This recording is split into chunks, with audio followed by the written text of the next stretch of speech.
কোরআনে যা নাই তা ঐচ্ছিক, তার সাথে ম্যানমেড হাদিস বা ফতোয়া জোড়া দিয়ে একদিকে আমরা ধর্মকে জটিল করছি, অন্যদিকে কোরআনের বিশুদ্ধতাও নষ্ট করছি। একজন প্রশ্ন করেছে যে হুজুর, চামচ দিয়ে কি খাওয়া যাবে? উনি সহিহ হাদিসের রেফারেন্স দিয়ে বললেন না, হাত দিয়ে খাওয়া সুন্নাহ। এখন এই প্রশ্নের উত্তর তো আসলেই কোরআনে নাই। এবার আমি যদি প্রশ্ন করি, হুজুর, হাত কি ধুয়ে খাবো নাকি না ধুয়ে খাবো? শুধু পানি দিয়ে ধুবো নাকি সাবান দিয়ে ধুবো? পানি কি ঠান্ডা পানি নাকি গরম পানি? ভেজা হাতেই খাবো নাকি হাত মুছে খাবো? সহিহ সুন্নাহ কি বলছে? তখন আপনার উত্তর কি হবে? এ ব্যাপারে তো হাদিসে পরিষ্কার কিছু বলা নাই, সুতরাং যেটা আপনার জন্য সুবিধাজনক সেটা করা যেতে পারে। তবে আমরা জানি হাতে রোগ জীবাণু থাকে, তাই হাত সাবান দিয়ে ভালোভাবে ধুয়ে নেওয়া উচিত। তো এই কথাটা তো আগেই বলতে পারতেন যে এ ব্যাপারে তো কোরআনে পরিষ্কার কিছু বলা নাই। তাই পরিবেশ পরিস্থিতি অনুযায়ী আপনার যেভাবে সুবিধা, স্বাস্থ্যকর সবভাবেই খেতে পারেন। কোক, পেপসি, বিড়ি, সিগারেট পান করা জায়েজ কিনা এ প্রশ্ন জিজ্ঞেস করবেন ডাক্তারকে। ডাক্তার বলবে সেটা স্বাস্থ্যের জন্য ক্ষতিকর কিনা। ক্ষতিকর সব কিছুই বর্জনীয়, সিম্পল। দজ্জালের কি হবে? দজ্জালের কথা নাই কোরআনে, তাহলে দজ্জালের এই আজগুবি কিচ্ছা আসলো কোথা থেকে?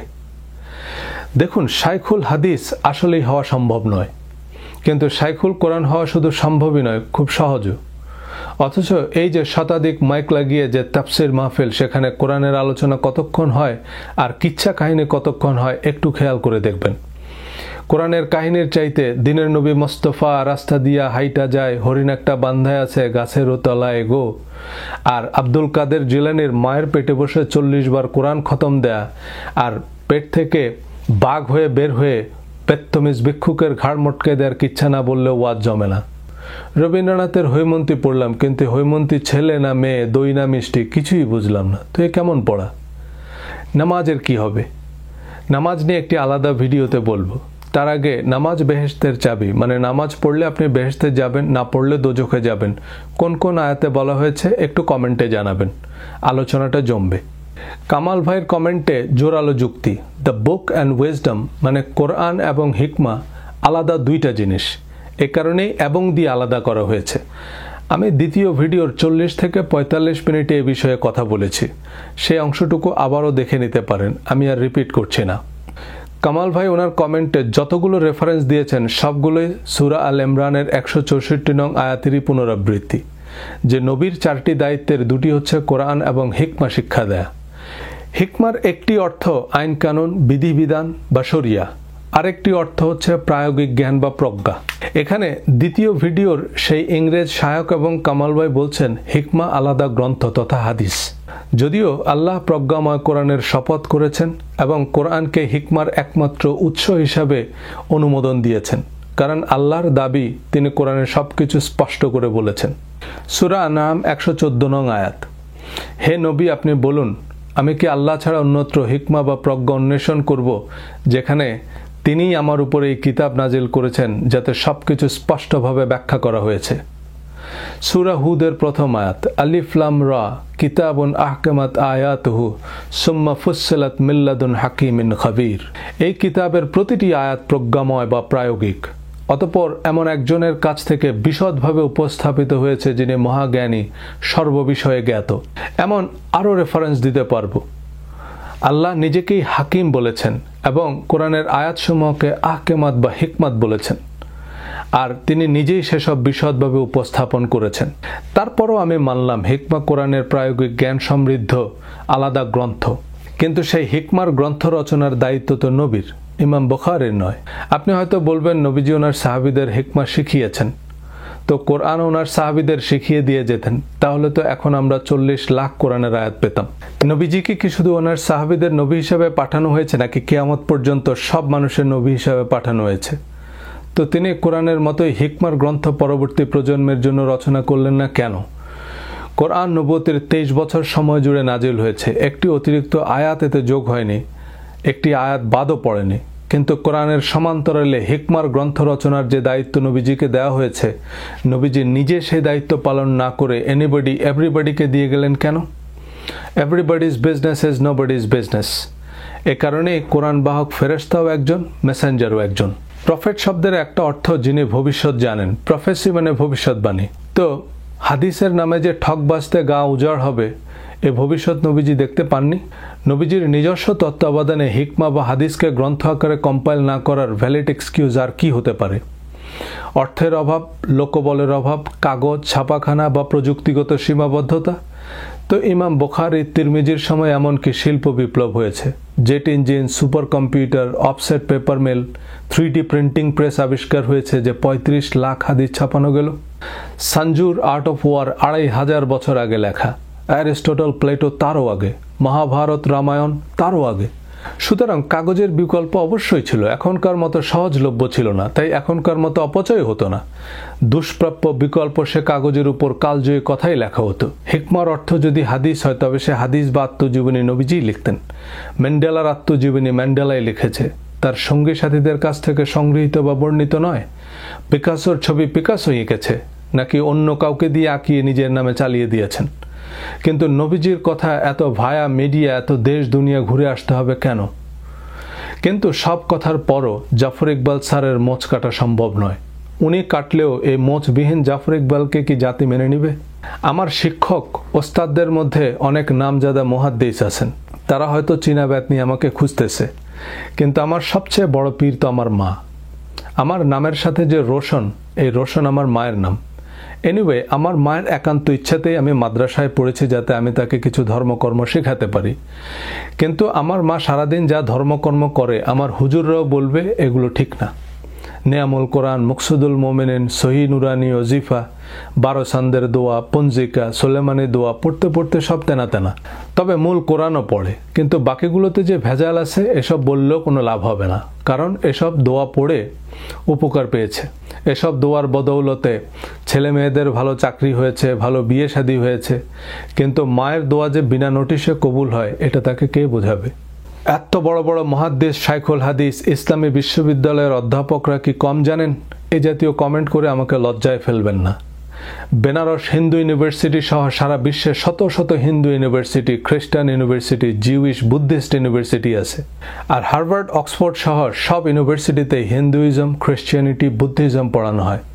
সেখানেও রামায়ণ, মহাভারত, ত্রিপিটক, বাইবেল, গীতার শত সহস্র প্রফেসর আছেন।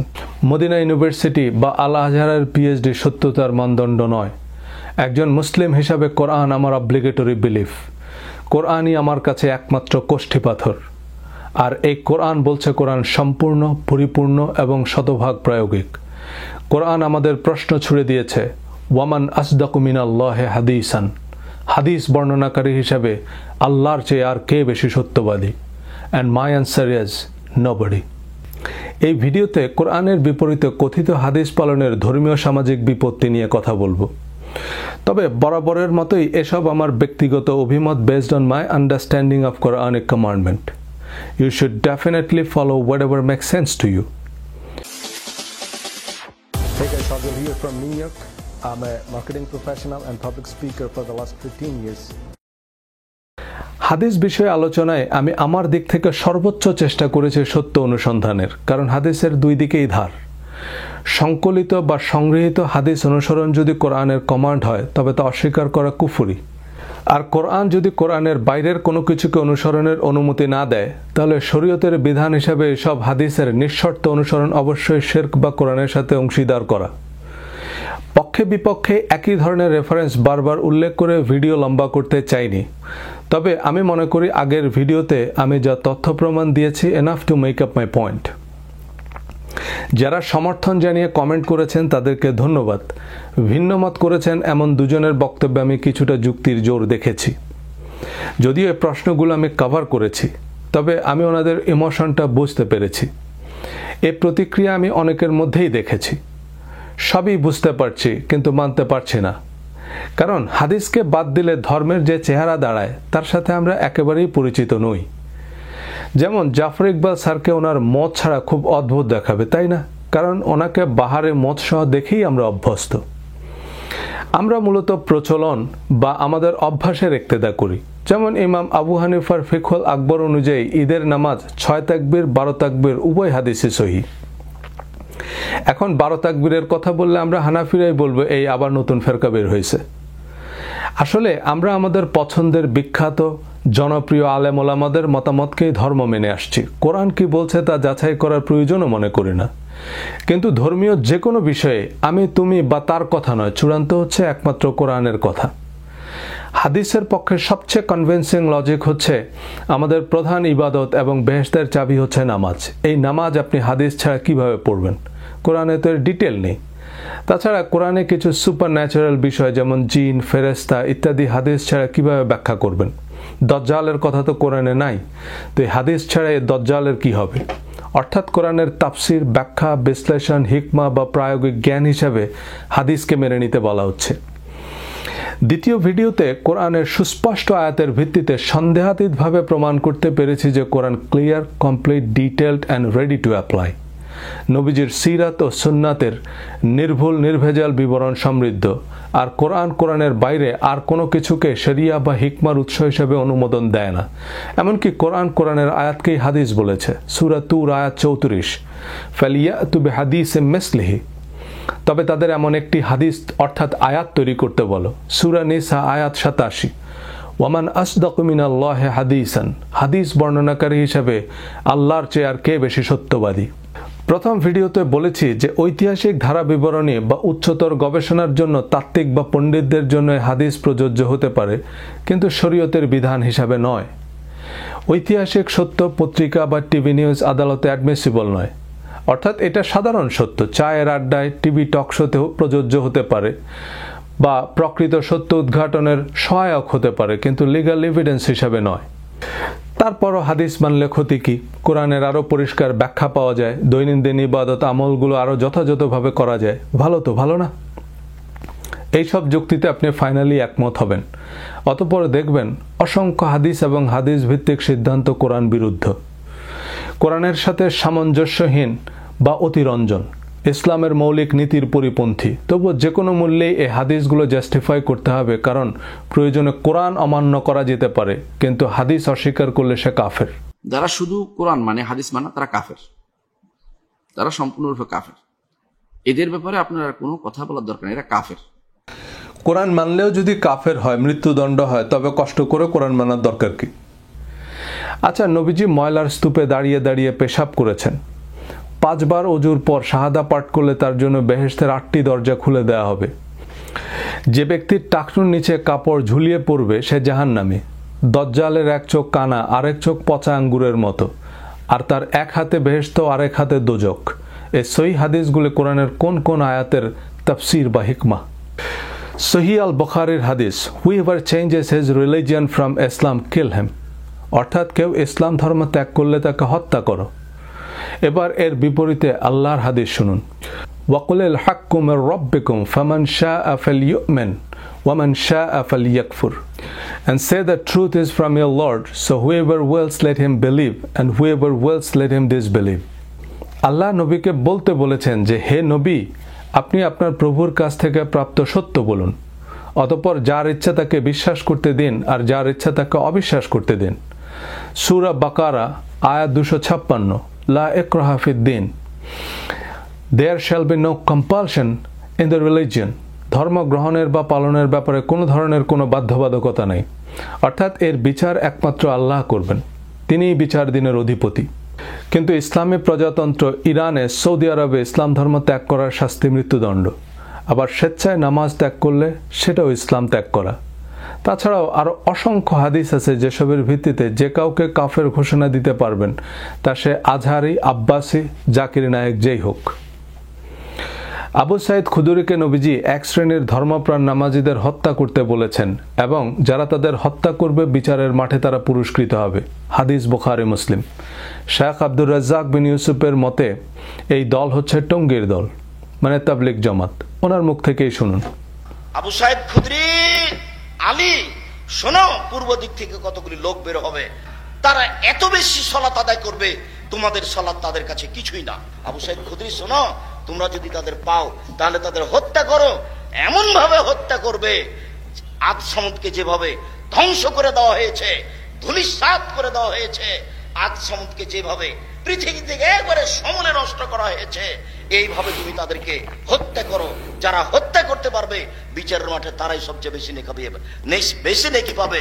সম্মানিত দিনী ভাই বোন, এই দল টঙ্গীর দল। বলতে চাচ্ছি এটা জরুরি ভাবে বিশ্বস্ত ভাবে সহিহ হাদিস দিয়ে যে এক শ্রেণীর মানুষকে সালাত আদায়কারীকে রাসূল সাল্লাল্লাহু আলাইহি ওয়াসাল্লাম কি বলেছেন? হত্যা করতে বলেছেন। বলেন, ধর্মপ্রাণ নামাজিদের কথা বাদ দিলাম, কোন জন্তু জানোয়ার হত্যা করে আদ সামুদের মতো নিশ্চিহ্ন করে দেওয়ার মতো এমন বর্বরচিত হত্যাকাণ্ডের নির্দেশ নবীজির মতো একজন মহাত্মা মহাপুরুষের ব্যক্তিত্বের সাথে মানানসই? শায়খের ফেসবুক পেজে আরও অনেক সহিহ হাদিস শুনতে পারবেন। হাতের কাছে এমন অনেক মানুষকে পাবেন যাদের হত্যা করে অশেষ নেকি হাসিল করতে পারবেন। I was ordered to fight the people until they testify that there is no God but Allah and Muhammad is the messenger of Allah, narrated by Bukhari and Muslim. আমি আদেশ দিচ্ছি লোকেদের বিরুদ্ধে যুদ্ধ করতে যতক্ষণ না তারা সাক্ষ্য দেয় যে আল্লাহ ছাড়া কোনো মাবুদ নাই আর মুহাম্মদ সাল্লাল্লাহু আলাইহি সাল্লাম আল্লাহর রাসূল। সহিহ বুখারী, মুসলিম। এবার আল্লাহ নবীকে কি বলেছেন একটু মিলিয়ে নিন। And had your Lord willed, those on earth would have believed, all of them together. So, O Muhammad, will you then compel mankind until they become believers? আপনার প্রভু চাইলে পৃথিবীর সব মানুষ একসাথে ঈমান আনত। হে মুহাম্মদ, তারপরও কি আপনি মানব জাতিকে বাধ্য করবেন যতক্ষণ না তারা ঈমান আনে? সূরা বাকারা আয়াত 190। And fight the way of Allah, those who fight you, but transgress not the limits.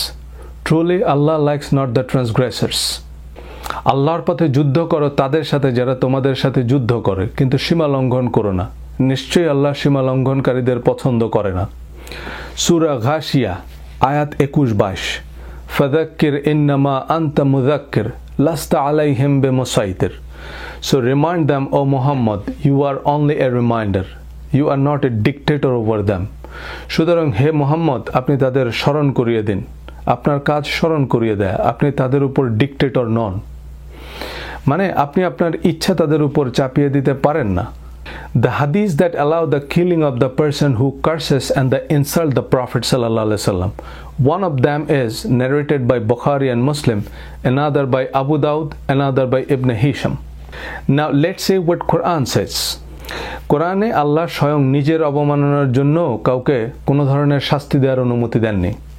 Chapter 6 verse 108, and do not insult those who invoke other than Allah, lest they insult Allah in enmity without knowledge. যারা আল্লাহ ছাড়া অন্য কারো উপাসনা করে তাদের অবমাননাকর কিছু বলবে না, পাছে তারা না জেনে শত্রুতাবশত আল্লাহর অবমাননা করে। Chapter 15 verse 85, so O Muhammad, overlook their faults with gracious forgiveness. Chapter 43 verse 89, so O Muhammad, turn away from them and say salam or peace. পবিত্র কোরআনে আল্লাহ বলছেন, chapter 60 verse 8, Allah does not forbid you from those who do not fight you because of religion and do not expel you from your homes, from being righteous towards them and acting justly toward them. Indeed, Allah loves those who act justly. যারা ধর্ম বিশ্বাসের কারণে তোমাদের উপর আক্রমণ করে না এবং তোমাদের ঘর বাড়ি থেকে উচ্ছেদ করে না, তাদের সাথে উত্তম এবং ন্যায়সঙ্গত আচরণ করতে আল্লাহ তোমাদের বারণ করে না। নিশ্চয়ই আল্লাহ উত্তম আচরণকারীদের ভালোবাসেন। এবার হযরত আবু হুরায়রার বরাত দিয়ে ইমাম মুসলিমের তাফসীর শুনেন। Do not initiate the greeting with the Jewish and the Christians for peace. Whenever you meet someone on the way, force him to the narrowest part. সহিহ মুসলিম। ইহুদি খ্রিস্টানদের সালাম সম্ভাষণ জানাবে না, রাস্তায় তাদের সাথে দেখা হলে তাদের রাস্তার ধারে চলে যেতে বাধ্য করবে। সহিহ মুসলিম। বলুন, আল্লাহর নির্দেশের বিপরীতে এমন কদর্য কুরুচিপূর্ণ উপদেশ নবীজি দিতে পারেন? সূরা আল Imran verse 84, say we have believed in Allah and what was revealed to us and what was revealed to Abraham, Ishmael, Isaac, Jacob and the descendants, and in what was given to Moses and Jesus and to the prophets from their Lord. We make no distinction between any of them and we are all Muslims to him. ইহুদি খ্রিস্টানদের কোরআন মুসলিম বলেছে, এজন্যই মুসলিম জাতির পিতা হযরত ইব্রাহিম আলাইহিস সালাম। এই definition পরিষ্কার করে তারপর আল্লাহ বলেছেন, ইন্নাদ দীনা ইনদাল্লাহিল ইসলাম, আল্লাহর নিকট অনুমোদিত ধর্ম হচ্ছে ইসলাম, যার মধ্যে ইহুদি, খ্রিস্টান, অন্যান্য সবাই অন্তর্ভুক্ত। অথচ কোরআন আর আপনার মাঝে হাদিসের দেয়াল তুলে আপনাকে বোঝানো হচ্ছে টঙ্গীর মুসল্লিদের হত্যা করলে আপনি আখেরাতে পুরস্কৃত হবেন। এমন জালিয়াতি বেদ বাইবেল নিয়ে হয়েছে। সাধারণ মানুষকে বেদ বাইবেল থেকে দূরে রেখে ক্লেরিক্যাল ক্লাস বা রিলিজিয়াস এলিটরা সতীদাহ বা উইচ হান্টিংয়ের নামে সক্রেটিস, ব্রুনোর মতো কত দীপশিখা নিভিয়ে দিয়েছে, কত তরতাজা ফুল স্বামীর চিতায় জ্বালিয়ে দিয়েছে। তারপর রাজা রামমোহন রায়, বেদ এবং মার্টিন লুথার কিং বাইবেলকে সাধারণ মানুষের বোধগম্য করে অনুবাদ করলেন সে অন্ধকারে আলো জ্বালাতে। পবিত্র কোরআনও কোনো মাওলানা মুফতি বাংলায় অনুবাদ করেনি, করেছেন ভাই গিরিশচন্দ্র সেন। রাজা রামমোহন আর লুথার কিংয়ের কপালেও নাস্তিক্যের অপবাদ জুটেছে। কিংকে প্রাণ দিতে হয়েছে খ্রিস্টান উগ্রবাদীদের গুলিতে। মুক্তির মন্দির ও সোপানো তলে কত প্রাণ হলো বলিদান, লেখা আছে অশ্রু জলে। হাদিসের কুয়াশাচ্ছন্ন অন্ধকারে এখন ইসলামের সেই অসময়। কোরআনের নির্ভেজাল ইসলামের সারল্য এবং সৌন্দর্য দেখলে আপনি আসলেই অভিভূত হবেন। সামনের ভিডিওগুলোতে আলোচনা করব ইনশাল্লাহ। তবে অতি পরিচিত জটিলতার সংস্কারে আমরা এতটাই মোহগ্রস্ত যে কোরআনের এত স্পষ্ট আয়াতও মেনে নিতে পারছি না। তো এইসব আয়াত কি আলেমরা জানে না? আপনার তথ্যে, উচ্চারণে, অনুবাদে ভুল আছে। কোরআনের আয়াত তো আমি বানাইনি, আর রেফারেন্স দিচ্ছি, আপনি অন্য অনুবাদ বা তাফসির মিলিয়ে দেখুন। আপনাকে আরও জানতে হবে আপনি মানুষকে বিভ্রান্ত করছেন, আপনি কেন ধর্ম নিয়ে কথা বলছেন, আপনি কার এজেন্ট, এমন ব্যক্তিগত আক্রমণ। কিন্তু ফতোয়া ওনার পছন্দের হলে নুরানি ওজিফা থেকে বা জনৈক বুজুর্গের রেফারেন্স দিলেও চলবে। মতের সাথে নাম মিললেই আপনি কাফের, মুশরিক, ফেরাউন, নমরুদ উপাধি দেয়া, অশ্লীল অশ্রাব্য গালিগালাজ করাই এখন অনেকের কাছে ধর্মকর্ম। স্বঘোষিত নাস্তিক, কাফের, মুশরিক তো বলার অপেক্ষাই রাখে না। আপনি জাকির নায়েক, আজহারি, আব্বাসি, শিয়া, সুন্নি, হাফেজি, খারেজি, হানাফি, সালাফি, ওয়াহাবি, জামাত, তাবলিগ, ওলামা লীগ, আহমদিয়া, দেওয়ানবাগি, আট্রসি, মাইজভান্ডারি, যেই হন, আপনাকে কাফের ঘোষণা দেওয়ার এবং শিরোচ্ছেদ করার একাধিক সহিহ হাদিস আছে। শুধু একবার ওনাদের হাতে ক্ষমতা দিয়েই দেখুন হাদিস কত প্রকার ও কি কি টের পাবেন। এই মিজানুর রহমান আজহারিকে অবিলম্বে মাননীয় প্রধানমন্ত্রী যেন তার ফাঁসির ব্যবস্থা করে কথা বলেন, ঠিক কিনা? নবীর শানে যারা বিয়াদবি করবে বাংলা জমিনে তাদের কোনো স্থান নাই, তাদের ফয়সালা হচ্ছে ফাঁসি, ফাঁসি, ফাঁসি, কথা বলেন, ঠিক কিনা? হ্যাঁ, অনেক চমৎকার উপদেশ বাণী সমৃদ্ধ দারুণ দারুণ হাদিস আছে। আপনি প্রাণ জুড়ানো, মন ভোলানো অনেক হাদিস শুনেছেন, কিন্তু আপনার এই শিরোচ্ছেদের রায় লেখা হাদিসগুলো এখনো শুনেননি, কারণ সে সময় এখনো আসেনি। আল কায়দা, ISIS এসব সই হাদিস দিয়েই আত্মঘাতী বোমারও বানায়, যারা রেস্তোরাঁয়, জিম্মে নিরীহ নারী পুরুষ শিশুদের ঠান্ডা মাথায় জবাই করেও নির্বিকার, ফাঁসির দণ্ডনীয় দম্ভক্তি করে। অভিজাত পরিবারের বিশ্ববিদ্যালয় পড়ুয়া এসব শিক্ষার্থীরা জান্নাতের হুরের নেশায় অন্ধ বনে যাচ্ছে, কারণ এরা ধর্মের আগামাথা কিছুই বোঝে না। এরা হাদিস আর কোরআনের পার্থক্যই জানে না। তারা বোঝে কোরআন শরীফ আর বুখারী শরীফ তো একই। হাদিস এবং কোরআনের পার্থক্য জানা প্রকৃত আলেম বা মাদ্রাসার শিক্ষার্থীরা জঙ্গি হয় না, কারণ ও জানে নারকেলের কোনটা খেতে হয় আর কোনটা দিয়ে জাজিম বানাতে হয়। বড় বড় আলেমরাও এ ব্যাপারে একমত, কিন্তু আলেমদেরও অনেক প্রতিবন্ধকতা আছে।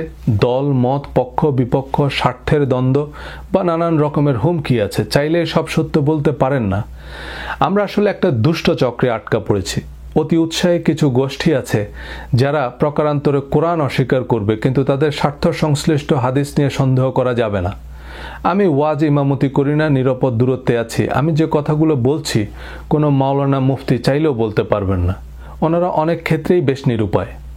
হাদিসের মোড়কে নবীজির নামে নির্লজ্জ মিথ্যাচারের সপক্ষে আমরা কত যুক্তির জোর দেখাচ্ছি, সে হুশটুকু আমাদের নেই।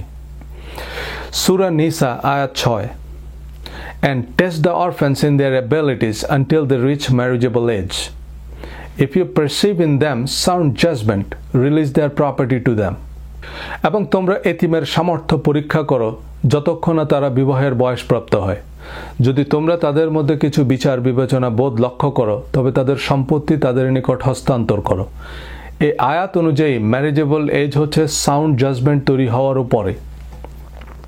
আমেরিকায় 12 বছর পর্যন্ত বাচ্চাদের হাত ধরে স্কুলে দিয়ে আসতে হবে এবং নিয়ে আসতে হবে। সার্বক্ষণিক বয়স্ক কাউকে সাথে থাকতে হবে, নইলে বাবা মাকে জেলে যেতে হবে। কারণ 12 বছরের আগ পর্যন্ত তার মিনিমাম জাজমেন্ট তৈরি হয় না। আর বিয়ের মতো জীবনের এত গুরুত্বপূর্ণ সিদ্ধান্ত নেয়ার বয়স তারও পরে। এবার এই আয়াতের তথাকথিত তাফসির বা হিকমা জেনে নিন সহিহ বুখারী, মুসলিম এবং আলবানী থেকে। The marriage of Aisha to the Prophet ﷺ was done when she was 6 years old, and the full marriage intercourse done when she was less than 9 years old and she was a kid playing with her dolls. Narrated in the books of Bukhari, Muslim and Albani. অর্থাৎ নবীজি হযরত আয়েশাকে 6 বছর বয়সে বিয়ে করেছেন এবং 8.5 থেকে 9 বছর বয়সে তার সাথে সেক্স করেছেন, যখন হযরত আয়েশা তার পুতুল নিয়ে খেলতেন। বলেন, কোরআনের সীমানা পেরিয়ে এমন অবিবেচকর কাজ নবীজির মতো একজন মহাপুরুষের ব্যক্তিত্বের সাথে মানানসই? আমার ছেলের বয়স 8 বছর, ও এখনো ছেলে আর মেয়ের কি পার্থক্য এটাই তো বোঝে না। আপনাদের অনেকেরই 6 বছর বয়সী মেয়ে, ভাগ্নি বা ভাতিজি আছে। নবীজির মতো একজন প্রজ্ঞাবান মহাপুরুষ এমন অবিবেচকের কাজ করতে পারে, এটা আমাদের বিশ্বাস করতেই হবে, কিন্তু না করে উপায় কি? সহিহ হাদিস অবিশ্বাস করলে সে কাফের, এটাও সহিহ হাদিস। আর কাফেরের শাস্তি মৃত্যুদণ্ড, এ হাদিসও সহিহ। আবার আল ওয়ালামা ও খোলাফাউল আম্বিয়া, আলেমরা নবীদের উত্তরসূরি, এ কথিত হাদিস ও তিরমিজি, আবু দাউদ, নাসাই, ইবনে মাজা অন্যান্য হাদিস গ্রন্থের অন্তর্ভুক্ত। তাই মুফতি, মাওলানা, শায়খ বা আল্লামা খেতাব থাকলে হাদিসও লাগবে না, যা বলবেন তাই শরিয়া। সূরা দোহায় আল্লাহ বলছেন, তিনি কি আপনাকে এতিম রূপে পাননি? অতঃপর তিনি আশ্রয় দিয়েছেন। তিনি আপনাকে পেয়েছেন পথহারা, অতঃপর পথ প্রদর্শন করেছেন। তিনি আপনাকে পেয়েছেন নিঃস্ব, অতঃপর অভাব মুক্ত করেছেন। নবীজি এতিম, পথহারা, নিঃস্ব ছিলেন। নবীজির পুরো জীবনের ধারা বিবরণী তো কোরআনেই আছে। কিন্তু হযরত আয়েশার সাথে 6 বছর বয়সে বিবাহ আর 9 বছর বয়সে সেক্স, এটা কোরআনের কোন আয়াতের হিকমা বা তাফসির? এমন অনেক হাদিসের বদৌলতে অনেকে 6 বছর বয়সী শিশুর পানি গ্রহণ করতে পারবেন, প্রতিপক্ষকে আজ সামুদের মতো নিশ্চিহ্ন করে দিতে পারবেন, রাজনৈতিক অর্থনৈতিক প্রতিপক্ষকে ঘায়েল করতে পারবেন। তাতে হোক না নবীজির একটু অবমাননা। তসলিমা নাসরিনদের ব্যঙ্গ বিদ্রুপের মুখে আপনাকে হয় চুপ থাকতে হবে অথবা শিরোচ্ছেদের অন্য হাদিস প্রয়োগ করতে হবে, কিন্তু বলতে পারবেন না যে এসব man made, he said, she said, collected hadith. We don't have to believe this as it is. বিয়ের সময় হযরত আয়েশার বয়স 6 বছর ছিল না 26 বছর ছিল আমরা জানি না, কারণ তা কোরআন আমাদের বলেনি। সুতরাং এটা আমাদের আলোচনার বিষয়ও নয়।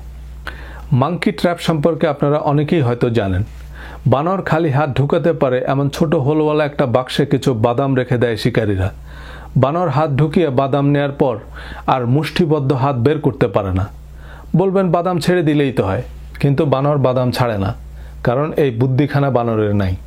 নবীর নামে ফেসবুকে আপত্তিকর কিছু লিখলে আমাদের রক্ত টকবক করে ওঠে, কিন্তু হাদিসের নামে যারা নবীকে নিষ্ঠুর, অবিবেচক, ডিক্টেটর হিসেবে উপস্থাপন করছে তাদের রাহেমাহুল্লাহ বলি। এসব হাদিসে তসলিমা নাসরিন, সালমান রুশদির তুরুপের তাস। কথিত এসব হাদিসের বর্ণনা কি কোরআনের সাথে সঙ্গতিপূর্ণ, শালীন, যৌক্তিক বা নবীজির ব্যক্তিত্বের সাথে মানানসই? হাদিসের সর্বমোট সংখ্যা প্রায় 35 লাখ, আর প্রতিটা হাদিসের তাকরার অর্থাৎ হাদিসের তাফসির ও ইতিহাস জানতে হবে। কোরআনের একটা আয়াত মানে লা রাইবা ফিহ, কিন্তু হাদিসের সাথে সংগ্রহকারী ইমামের প্রোফাইল জানতে হবে, যে উনি কি আওয়ামী লীগ, বিএনপি, জামাতে ইসলাম, হুমো এরশাদ, তাবলিগ জামাত না ভ্যাটিকানের এজেন্ট। তারপর বর্ণনাকারী সাহাবীর প্রোফাইল জানতে হবে, যে উনি কি শিয়া, সুন্নি, কুর্দি, খারেজি, ইয়াজিদি, মুহাজির, আনসার না মুনাফিক। এরপর ইমাম হাম্বল আর সেই সাহাবীর মাঝখানে যে 3 জন আছে যারা একজন আরেকজনের কাছ থেকে শুনছে, তাদের পরিচয় জানতে হবে। এবং ইমাম হাম্বল থেকে আমাদের কাছে যাদের মাধ্যমে পৌঁছেছে, ইমাম শাফি থেকে আল্লামা শফি, সবার উদ্দেশ্য বিধেয় বুঝতে হবে। আপনি 500 বছর হায়াত পাইলেও এসব হাদিসের কোনো কুল কিনারা করতে পারবেন না। তাহলে উপায়? ফ্যান ফলোয়ার বেশি এমন শাইখুল হাদিস বা মুফতিরা যে হাদিসকে সহি বলবে সেটাই সহি। ইব্রাহিম হুজুর সহি বলতেছে যেটাকে আবু হানিফা বা হানাফি আলেমরা সহি বলছে। আব্দুর রাজ্জাক বিন ইউসুফ আবার সেটাকে জাল বলতেছে, কারণ নাসিরউদ্দিন আলবানী সেটাকে জাল বলছে। সো চলিতেছে সার্কাস। মুক্তিযুদ্ধের যে ইতিহাস এখন আওয়ামী লীগ শোনাচ্ছে, কখনো জামাতে ইসলাম ক্ষমতায় আসলে আবার উল্টে ইতিহাস শুনবেন। মাওলানা ভাসানী, কর্নেল তাহের জাতির অনেক সূর্য সন্তানকে আজকের প্রজন্ম চিনে না, কারণ আজকের রাজনীতিতে তাদের প্রয়োজন ফুরিয়েছে। 300 বছর পর আওয়ামী লীগ, বিএনপি, জামাত কেউই থাকবে না, ইতিহাস থাকবে, কিন্তু সেই ইতিহাসের কোন লাইন কে কী কারণে লিখেছে তা বোঝার সাধ্যকার। এমনই শিয়া, সুন্নি, কুর্দি, তুর্কি, ইংরেজ, ওলন্দাজ, ফরাসি যারাই যখন ক্ষমতায় ছিল যার যার সুবিধা মাফিক হাদিস পয়দা করেছে। সেসব শাসক সাম্রাজ্য নাই, কিন্তু হাদিস আছে। একমাত্র ওহির জ্ঞান ছাড়া 1400 বছর আগের নির্ভুল সত্য জানা বা বিশ্বাস করা কিভাবে সম্ভব? এনিওয়ে, আমি ঢাকা আলিয়া মাদ্রাসায় পড়েছি। এই আলিয়া মাদ্রাসা ব্রিটিশরা প্রতিষ্ঠা করেছে এবং পুরো ব্রিটিশ শাসন আমলে আলিয়া মাদ্রাসার সব অধ্যক্ষরা ছিল খ্রিস্টান পাদ্রী। শুধু আলিয়া মাদ্রাসাই না, মাদ্রাসা বোর্ড, মাদ্রাসার সিলেবাস, পাঠ্য বই ছাপানো সবকিছুই ছিল ব্রিটিশ কর্তৃপক্ষের নিয়ন্ত্রণে। পুরো মুসলিম জাহান একসময় ব্রিটিশ সাম্রাজ্যের প্রত্যক্ষ পরোক্ষ উপনিবেশ ছিল। আল আজহার সহ সব বড় বড় ইসলামী ইউনিভার্সিটির পাঠ্যক্রম তখন ব্রিটিশরা নিয়ন্ত্রণ করত। এ সময় ইসলাম ধর্মকে পলিউট করা হয়। মুসলমানদের বিভ্রান্ত, বিভক্ত করার জন্য দাড়ি, টুপি, হিজাব, নেকাব, হাস্যকর অযৌক্তিক কিচ্ছা কাহিনী, দোয়া, তাবিজ, তসবিহ নির্ভর ধর্মের নামে মুসলমানদের কোরআনের মহাসড়ক থেকে ডেড এন্ড এক্সিট দেখিয়ে দেওয়া হয়। মুসলমানদের শিল্প, সাহিত্য, সংস্কৃতি, ব্যাংকিং, বিজনেস, জ্ঞান বিজ্ঞানের প্রতিযোগিতা থেকে সরিয়ে রাখতে সব ব্যবস্থাই করা হয়। জাগতিক সবকিছুই হারাম। একসময় খ্রিস্টানদের ভাষা ইংরেজি শেখা, দুনিয়াবি পড়াশোনাকেও হারাম বলা হয়েছে।